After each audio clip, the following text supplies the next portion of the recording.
I think that my mother's generation was oddly predictable, but really important. Whereas the generation that came before my grandmother's generation came from so many different places and had motivations I've barely begun to consider. And things that, looking back, sound almost crazy, were actually a little bit normal.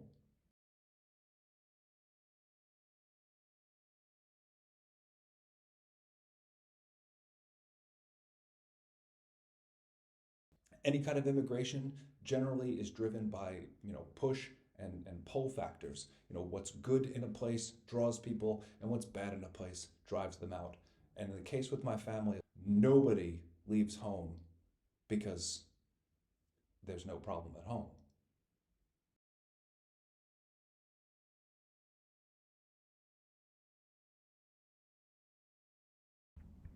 So there's no evidence that Sally ever got married before she first got married to Hubert Hamp. I don't see any formal declaration of marriage, but one way or the other. Pearl would have been born in 1916, which would have made Sally about 19 or 20, and then she was married to Hubert Hamp in 1920. And in that marriage certificate, both of them list each other as having been single, and this is their first marriage. Now, whether or not that's true, I don't know, but this was a time when that was changing a bit. In the early 20th century, right getting towards, 1920, women were starting to have some rights in New York. As a single woman with a child out in New Jersey, chances are she wouldn't have been treated too kindly, but in New York, it might have been a little bit more normal for a young woman without children. That would have been really different. The flapper era, and in the 1920s, they had women had gained suffrage, or white women had gained suffrage, and that did change the landscape. It was one of the first times in New York that women were able to walk around unaccompanied by men and not have, things said about them.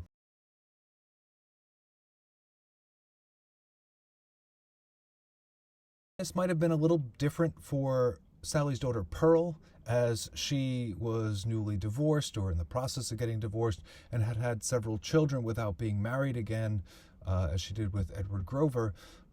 These were definitely not the types of things that my mother was going to talk about. In fact, I am 1000% sure that my uncles and aunts would really prefer that I don't speak about this either.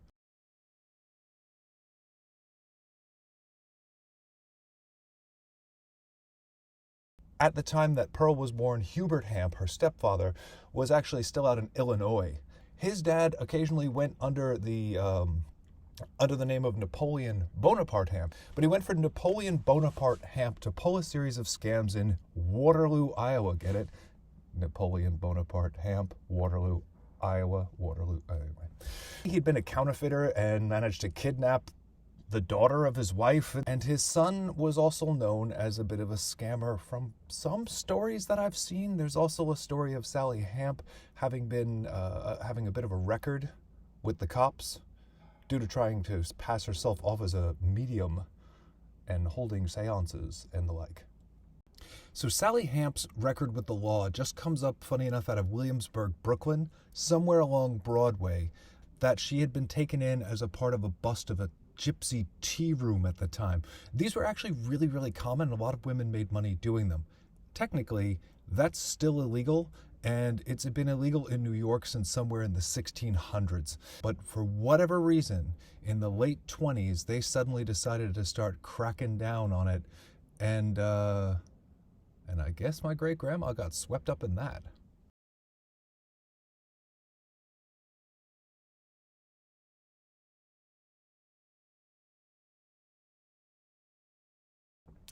And there's some surprises back in the Zeev history. It seems that Jacob's older brother, Abraham, who first moved to New York, and then Jacob came to join him. But before that, he had first gone to South Africa to raise ostrich for the purposes of making a fortune with ostrich feather hats that were really, really popular then. Now, the ostrich feather hat thing Sounds a little bit crazy, but it was actually a gold rush. To support the fashion trade, London had bought in something like £500,000, like Great British pounds, in feathers in 1890. By 1912, that was up to £2 million in feathers. That amount of money is about 1/3 of a billion. It was absolutely a boom industry that then collapsed right after World War I. What kind of naive, incredible hubris enabled Lithuanian Jews to go to South Africa to raise ostrich at the end of the 19th century, I can only guess at. To my knowledge, no one in the family has ever gotten wealthy from raising ostrich in South Africa.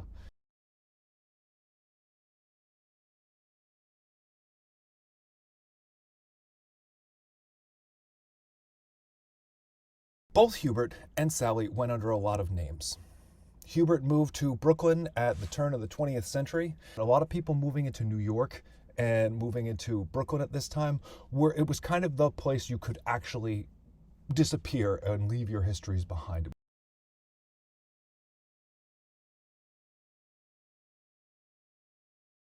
After Sally's death, there's not really very much information.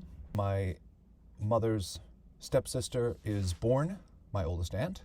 And then in 1940, they're out living in Queens, in Ridgewood. Edward Grover is still in the picture, but we're not really sure whether or not they'd had a longer relationship or not. They definitely had some kind of relationship, because in 1943, my other uncle is born. And then before they're finally married, Pearl must have been pregnant in 1946. They were married in March of that year, and my second uncle was born in July. I think one of the only things that really surprises me as I look back at this part of the history is that my mother and father stayed together for about 40-something years. They got married, they stayed married, they were, before my father's death, they were almost at 50 years together. And that wasn't the case for the rest of the family, which, my mother's grandmother had, divorced and remarried. And I don't know what Hubert was like, but when Pearl, I guess, needed help, the Hamps, they were gone. Like nothing from them after that point at all.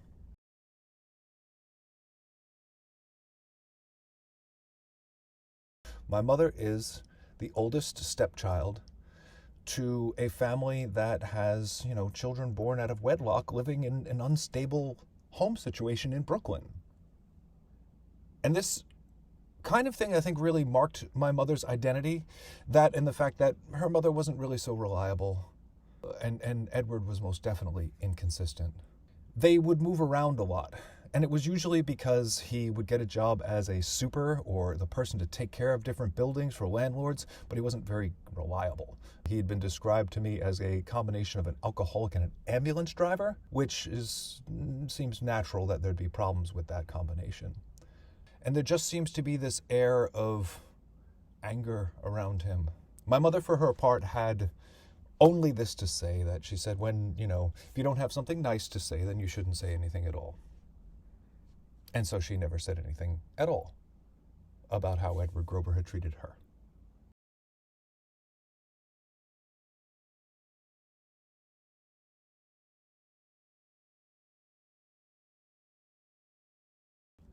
Brooklyn at that time was a joke. Like, it was a punchline. It was something you said to make fun of somebody. There was always somebody in radio shows or a movie that had some like ridiculous, cartoonish Brooklyn accent, and they had some vaguely ethnic name, and they were and this was so much of a problem that they even developed a kind of Brooklyn Anti-Defamation League. They had cards and memberships and such, and apparently were pretty vocal, because the number of comments that people made about Brooklyn went down once this organization was formed. 2 of the 3 Stooges had Brooklyn accents. Bugs Bunny had a Brooklyn accent.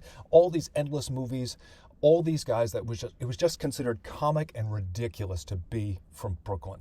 One more reason why my mother hated the place.